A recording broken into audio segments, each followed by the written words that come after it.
Pero ahí mira, tengo una pregunta, capaz que ya te la hicieron, pero a mí me parece interesante conocer, eh, cuando vos te tocó enseñar, ¿no?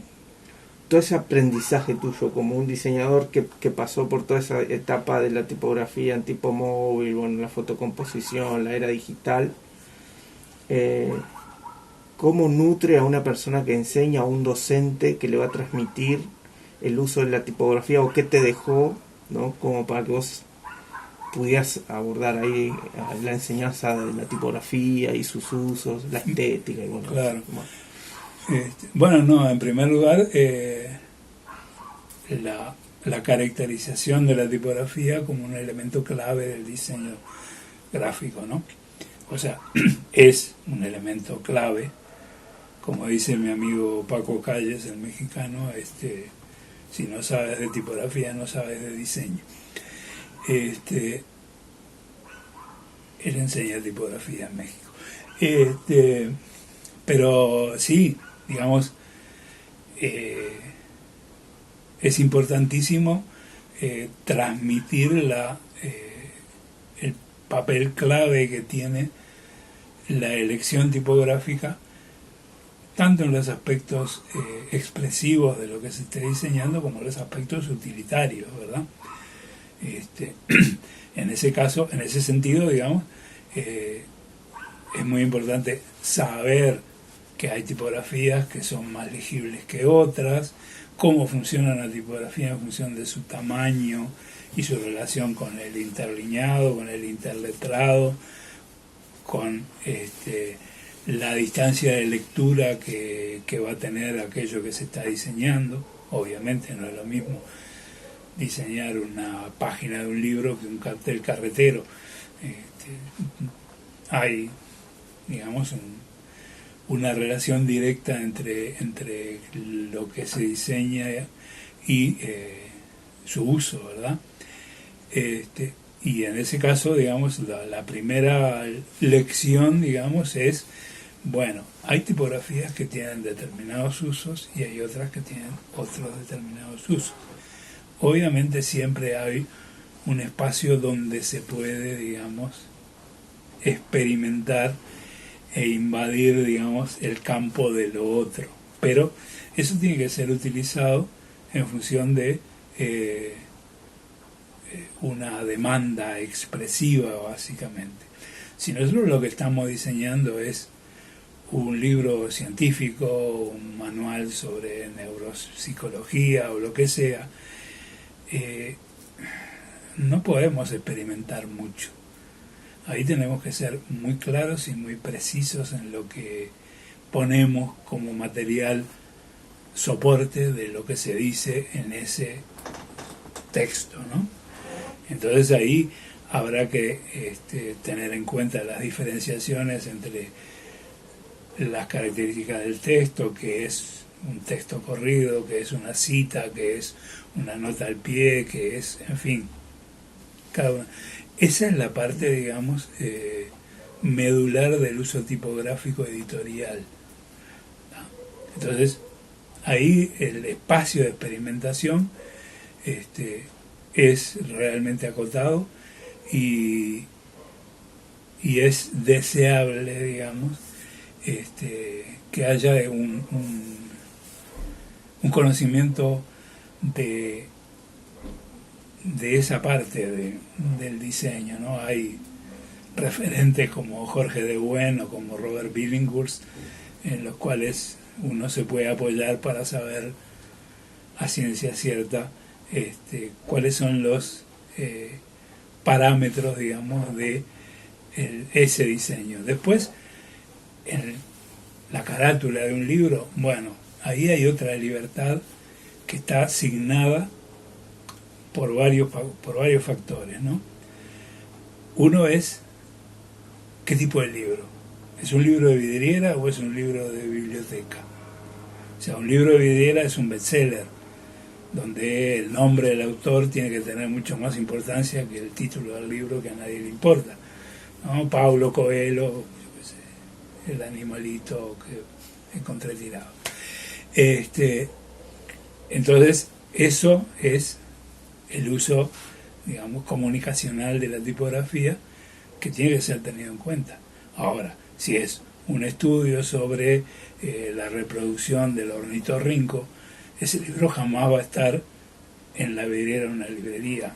Obviamente es un material especialista, entonces ahí la tipografía se retrae a la distancia de lectura que tenga el libro y a una cierta sobriedad, digamos, comunicacional, porque no tiene ningún sentido estar jugando con eso, ¿verdad? Sí. ¿Cómo se transmite eso? Bueno, planteando, digamos, ejercicios de trabajo que tengan que ver con las temáticas a resolver, digamos, ¿no?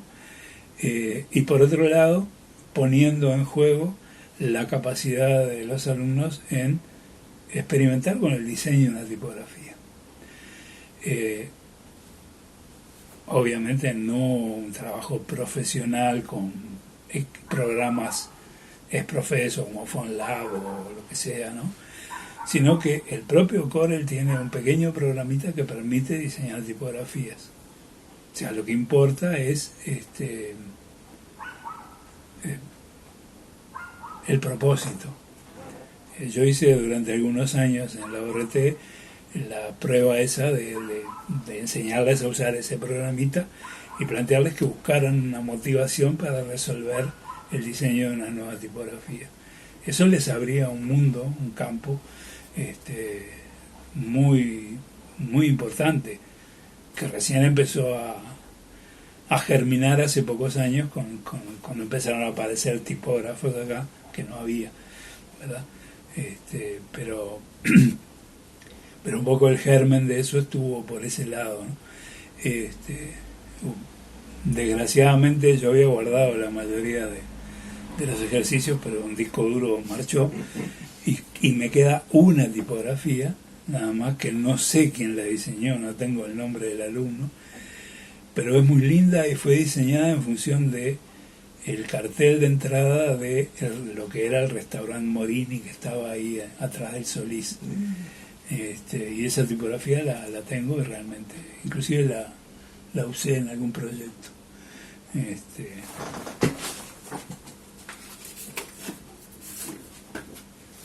Esta tipografía. Mira.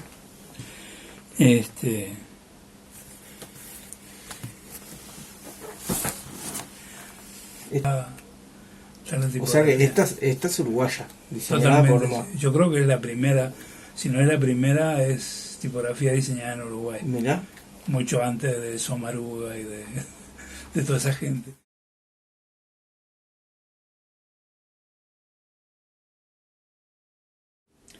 Si uno hoy día ve una Macintosh de las primeras, ¿no?, con una pantallita blanco y negro chiquitita, donde se armaban diarios con eso, o sea, era un trabajo bastante sacrificado también, pero ahí se introdujo el concepto de desktop publishing, o sea, de la posibilidad de diseñar en un escritorio, y comenzó a desarrollarse el abanico de tipografías que en ese momento empezaron a hacer, digamos, versiones digitales de las tipografías existentes, algunas de ellas desde hacía 4 o 5 siglos, ¿no?, como la Bodoni o la Caslon, todas esas tipografías que tenían toda una historia. Lo que se hizo fue redibujarlas en función de las tramas digitales, ¿no? Bueno, ahí se desarrolló lo que se conoce como el lenguaje PostScript, que permitía, digamos, que esos cúmulos de instrucciones binarias que generaba el computador se transformaran a través de las impresoras láser que en ese momento comenzaron a usarse, o a través de lo que se llamaron las Linotronic o Linotronic, que eran filmadoras sobre película.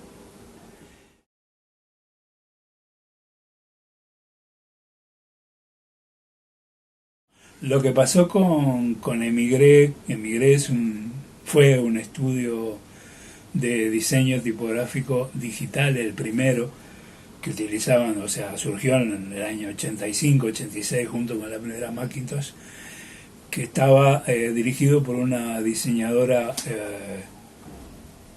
húngara, no me acuerdo, de un país de Alemania del Este, que se llama Susana Lico, y un holandés que se llama Rudy van der Lans, que se empezaron a dedicar específicamente a diseñar tipografías digitales, ¿tá? Nuevas totalmente, no eran copias de ninguna fuente diseñada por los métodos antiguos, digamos, de dibujo y generación de punzones y toda esa historia. Esa era como la política de la revista, eran como inéditas. Sí, la revista en realidad era un muestrario de su trabajo en tipografía. Y ahí por primera vez fue posible comprarle las tipografías que venían en un disquete. Ahí, o sea, costaban. Te lo mandaban por correo, pero el disquete llegaba. El disquete además era obviamente la autorización legal para usarlas, ¿no? Yo traje unas cuantas y eran tipografías que solamente yo tenía porque nadie se le había ocurrido. Obviamente la mayoría de la gente lo que hacía era utilizar las tipografías que venían con los programas, ¿no? Que eso, digo, impulsó mucho la piratería. Y después más adelante, digo, con el ingreso de internet como recurso, bueno, ahí pulularon los piratas. Claro, digo, ahí ya hay un acceso prácticamente irrestricto a cualquier tipografía. Tremendo. Entonces, digamos, dentro de ese contexto, para mí lo importante, y lo sigo poniendo en práctica, es tener un repertorio básico, ¿verdad? 3 o 4 tipografías con las cuales me muevo en la mayoría de los proyectos que trabajo. Esa, digamos, base tipográfica, o sea, en determinado momento ha ido cambiando con el tiempo, en determinado momento era, qué sé yo, Helvética y Caslon, por decir cualquier cosa, o sea, una sans serif y una con serif, familias que eran generosas, completas, porque tenían todas las variantes posibles, o a veces, digamos, yo qué sé, cambiaba la sans serif por una rotis o por otra tipografía con la cual trabajaba durante un tiempo, y luego usaba tipografías ya más vistosas, por llamarla de alguna manera, como zonas de atención o como características personalizables de determinado proyecto gráfico, ¿verdad? Sí. En ese sentido, digo, fue variando también, aparte del acceso a cantidad de tipografías, prácticamente un torrente. Hubo gente que empezó a trabajar con el tema de la legibilidad o de la ilegibilidad, el caso de David Carson, o digamos tipografías con personalidades más historicistas, como fue el caso de Neville Brody, que de alguna manera fue el diseñador estrella de fines de los 80, 90, con sus desarrollos de tipografías basadas fundamentalmente en el constructivismo ruso y en ese tipo de disparador, digamos, ¿no? Emigré, siguió ampliando su catálogo, tenía una serie de diseñadores asociados, como Ed Fela o Scott McKella o algún otro, que diseñaban tipografías, digamos, a veces muy poco útiles de alguna manera, porque eran demasiado experimentales. Otras eran muy interesantes, digamos, como aportes, digamos, y eso fue abriendo el espacio a que los tipógrafos fueran desarrollándose como espacios especializados, ¿no?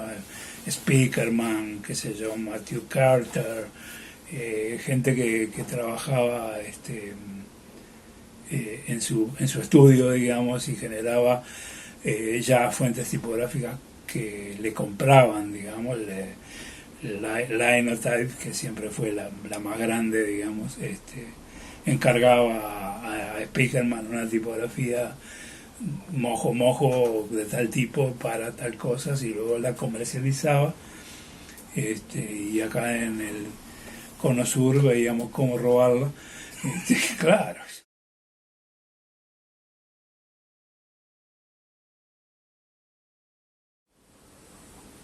No hay que marearse con la tipografía, la oferta es enorme y muchas veces uno no se puede dar cuenta cuál es la diferencia entre una y otra letra. Son a veces detalles mínimos que tienen que ver con la legibilidad de determinada tipografía en la pantalla de un teléfono o en una tablet o en otro dispositivo. La mayoría del diseño tipográfico que se hace hoy en día tiene que ver con los dispositivos digitales, ¿verdad? Entonces está bueno tener claro cuál va a ser el destino promedio de aquello que estamos diseñando, ¿verdad? Entonces hay tipografías que no funcionan bien en un celular, en una pantalla de 5 pulgadas, y hay otras que funcionan bien para eso, pero no funcionan bien impresas en papel, en una imprenta. Entonces, todo eso es conocimiento que uno tiene que manejar conscientemente y hacer las decisiones tipográficas adecuadas en función de quién es el destinatario de lo que estamos diseñando. Es muy soberbio de alguna manera pensar que el destinatario tiene que seguir nuestro razonamiento al respecto. Es exactamente al revés. Nosotros tenemos que razonar en función de el destinatario. No tiene ningún sentido hacer un packaging de un medicamento oftálmico, ¿verdad?, que va a ser manejado con gente con problemas de visión, y poner una letra cuerpo 5. No sé si es claro eso, ¿verdad?